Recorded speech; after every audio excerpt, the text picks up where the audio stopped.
Right, so onto the topic. This is a bit of a different video for me, more of a raw video instead of like a high sort of production B-roll sort of video. I thought I'd just be raw with you and tell you how I've survived this whole year of 2023 with no 9 to 5. The only income source I've had is from my camera, and I've managed to pay my bills, pay rent, pay car insurance, all that sort of stuff. I've managed to survive this whole year just with the camera, which I think is a fucking achievement, if I do say so myself. Let me put my sunglasses on. We're not cutting this video, that's going to be straight through. I don't care how long it is, I'm just posting it. I'm just going to give you information about how I did it and how you can do the same. So obviously the reason I did it was because I was in a different career, didn't really enjoy it, so I wanted to do this, where I do social media, sort of photography content on YouTube, Instagram, hopefully one day collaborate with brands and all that sort of stuff and be able to generate revenue through my own business with social media. That hasn't obviously been the case as of yet, because I'm still like building up the platforms. So that's a work in progress, but I wanted to have this year to be able to spend time doing that, and I wouldn't have been able to do that with a 9 to 5, because obviously my time would be taken up so much by that job all day, all night, that I wouldn't really have time to build these platforms up. Good one. You're an idiot. Why go around a roundabout when you can't even get out of the exit and then just block it?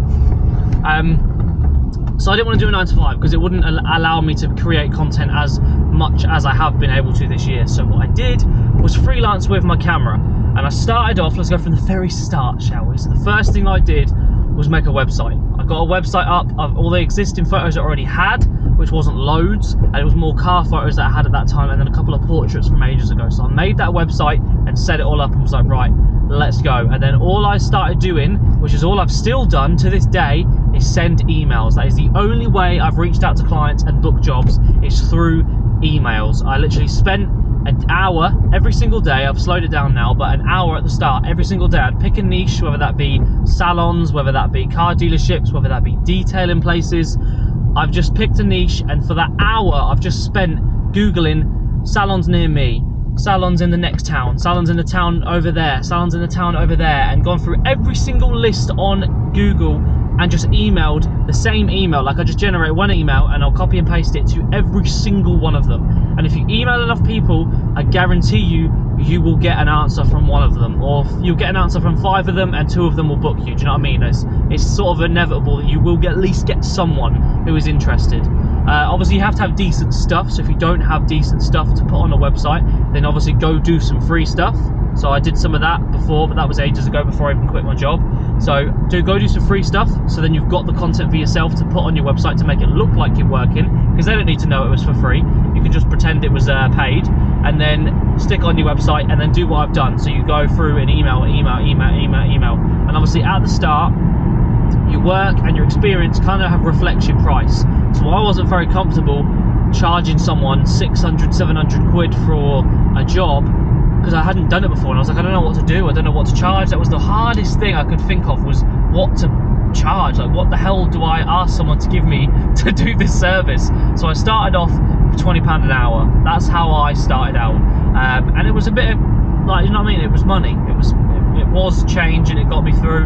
I managed to find some detailing places and some garages that wanted some stuff, and I'd average about 120 to 300 quid a week through the hourly rate stuff, and it was going good, and I enjoyed it, and I did that for a while.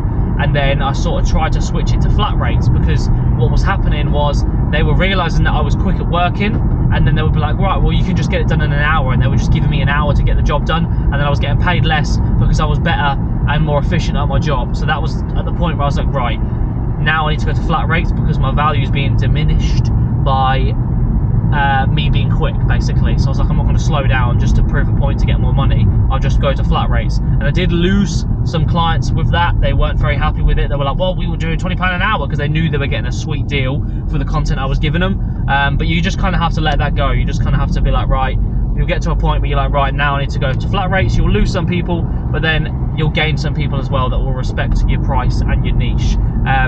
So I did that. And then I slowly started to find a little bit of a niche where I'm at now, where I've got 2 event companies that I work for now that use me in certain seasons of the year. So in the summer seasons, I've been doing some work for the Explosive Group, which are basically like these firework and like fairground big rides, just a massive Superfest sort of event, and I go and do these videos for them and photos, and I charge them $6.50 to do photos for the day and for a 60-second video. $6.50, and I did like 3 of them last month, so it adds up quite quickly and it's quite nice, and then you don't have to worry about the next month if you don't book anything, because you've now been able to charge a little bit more.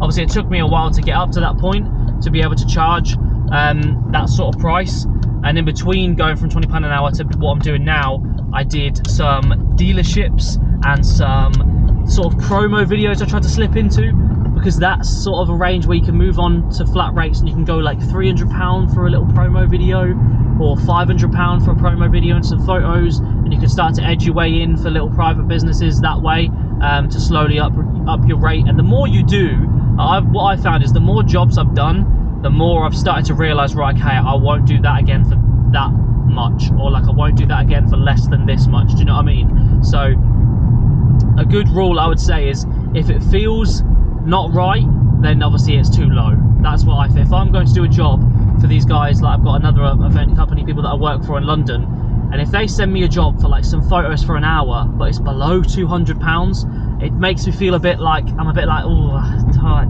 I would like a bit more. Right, yeah, that's the feeling you should have, because that's not the right price. You need to be charging more then. So I did. I upped the budget a little bit to at least cover travel and add a little bit onto what they were going to give me. And yeah, that's kind of what I've noticed, is the more you do, the more you start to realise after you've done the job, right, okay, yeah, I'm not doing that again for less than this amount of money. And you just kind of have to, it's kind of a guessing game, to be honest.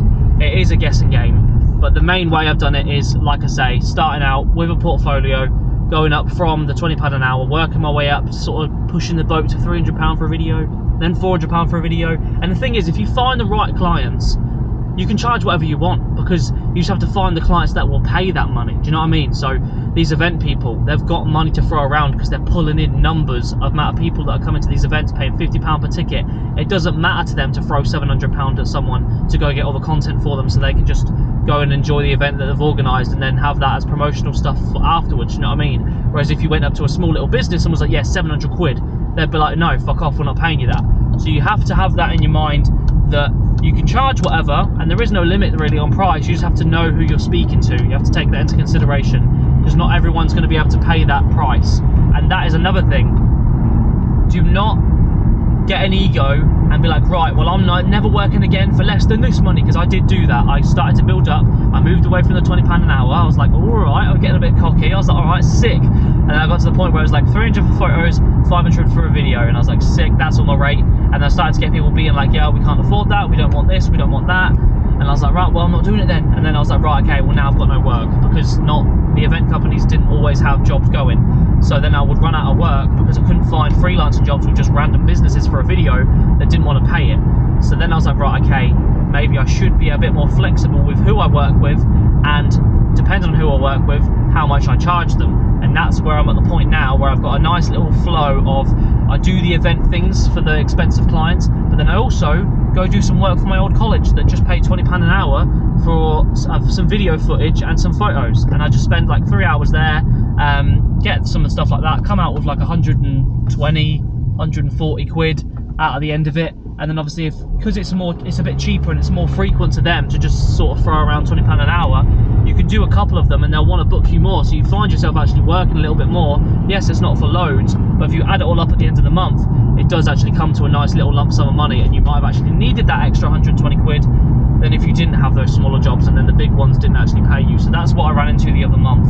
I literally had 2 months where I couldn't book a single job because I was not taking the £20 an hour jobs, or just like the cheaper budgets, because I was too busy trying to look for these big clients and I couldn't get them in all the time. So that was a mistake on my part, but that is also, again, because I don't really care about the freelance stuff. Like, I don't really want that to be my job. I'm just doing it to pay the bills, so then I've got more time to make videos like this on YouTube to then hopefully get this platform off the ground. You know what I mean? That's my end goal. So I have to kick myself up the arse sometimes, because I'm like, right now I've got 2 jobs next month with these London people, so I'm chilling out. I haven't emailed any clients because I'm like, yeah, I've got 2 jobs next month, which I should really be emailing more people, because after those 2 jobs I might not have any more from them for the rest of the year. Do you know what I mean? So it's one of those. You just have to be on the ball constantly. But that's kind of where I'm at, I think. But that's been the whole year. So I did break into I'm managed to do a dealership. So if you go to a dealership, you can, obviously, they have a marketing team, then you can actually charge a little bit more, because again, it's who you're working for, depends on how much you charge. And a dealership has a marketing team that has a big pot of money they're allowed to spend on advertising each year. So you can sort of take advantage of that a little bit. It's not being a dickhead, it's just a numbers game. They want to get you for as low as you can, but you want to get them for as high as you can. So I managed to do a dealership in Northampton, Motorcycle World, did a promo video for them for 1.5k. That was my biggest earning job this year, was that dealership video. And it was decent. I put together a good video, do you know what I mean? It wasn't like crazy like standards as like the high professionals would, but it was still a decent video, and I felt like it was worth the money I got. And I also put some short form content in with that package as well. I forgot about that.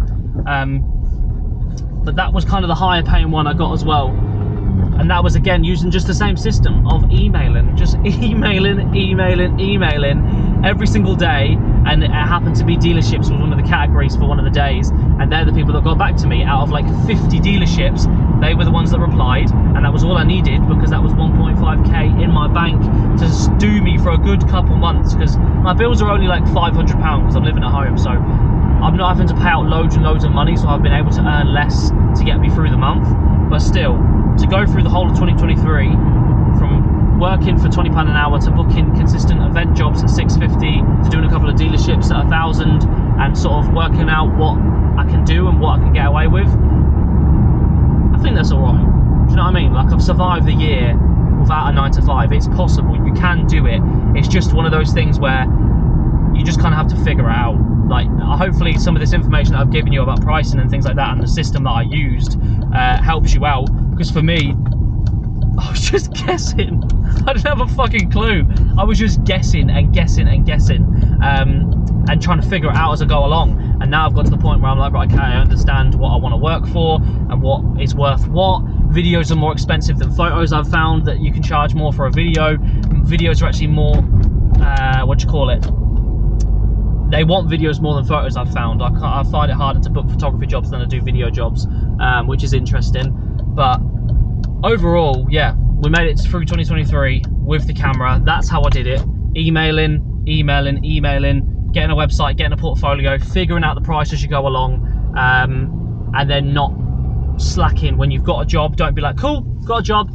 Make sure you actually then the next day force yourself to be like, right, well, I need to email more people, because once this job's done, it might be a little bit of cash, but then once that job's done, that's it, no more jobs, and then you need to go back to square one again, and then you're behind. Do you know what I mean? You always have to be a step ahead, so then you know that next month's bills are going to be paid after that job. And also, one more thing before I go to the gym, is put away a reserve, because obviously you get that 1.5k from that dealership. Cool, got loads of fucking money, this is sick, now we can like enjoy the month and like maybe get this or maybe buy this. But then it comes to the next month and you haven't put any money away from that job to do you for next month, just in case you don't book a job. That was a big mistake that I've now changed.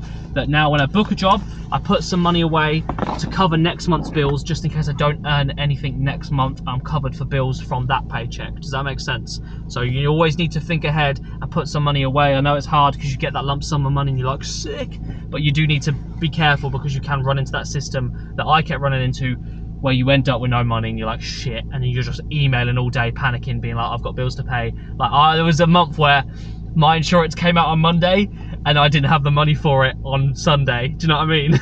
There was one of those situations, but we managed to get out of that situation, and now we're back on track to hopefully consistently get some money each month. And yeah, at the end of the day, for me, it's just paying the bills to get this social media off the ground. But I thought I'd just give you that information, so then it can help you out if you're looking to quit your job and just see if you can freelance and earn some money with your camera. I'd say try build it up while you're working and then quit. But then if you're doing what I do and you don't have that many expensive bills and you're living at home, then yeah, you can probably take the risk and you can quit and then just earn some money, a couple £100 a month, and then build it up from there and be able to concentrate a lot more time onto it. So yeah, this is a random video from me, but I just thought I'd say that because I'm pretty proud of myself. Made it through 2023 with my camera.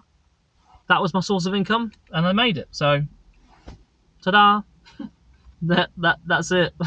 That's my first raw, uncut video. If you like more of these, if you want more of these, then let me know, because it's easy content for me to make, and it's obviously value and information for you that you might want to hear. So yeah, maybe I'll do some more. I don't know, but hopefully 2024 we don't have to do as many freelancing jobs, because the content might actually suddenly start paying me. Whether that be through sponsorships, through the ad revenue from YouTube. When we've got one part of the monetization done, I just need the watch time hours. So if you watch this video all the way through, then you've helped me a lot, because that's the thing I need, is people watching the videos to be able to get it to be monetized. Oh, and I sold presets. I earn a good couple grand from my own products, which is cool. So you can also sell your own stuff. It's like, if you've got a little community, like I've only got 8,000 followers on Instagram, which is still a lot, but compared to other people, and I've still managed to earn a couple grand this year with my presets, which is pretty decent. So don't underestimate how small your page is to how much you can earn from your own stuff as well. So maybe think about your own products, whether that be photography stuff, or if you're not a photographer or videographer, well, that's kind of the point of the video, so I'd be surprised if you're watching this. But your LUTs on your videos, definitely make content as well. Definitely make a page either with social media or just about your business, your freelancing business, on social media, because there'll be people following that will also book you from that, from the behind the scenes that they see on your Instagram of you working with other people. But then it's also an opportunity as well for any other videographers or photographers that are trying to do the same as you.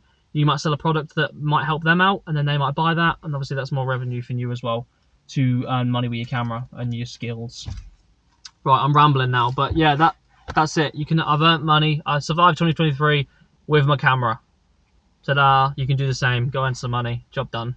It's not that hard.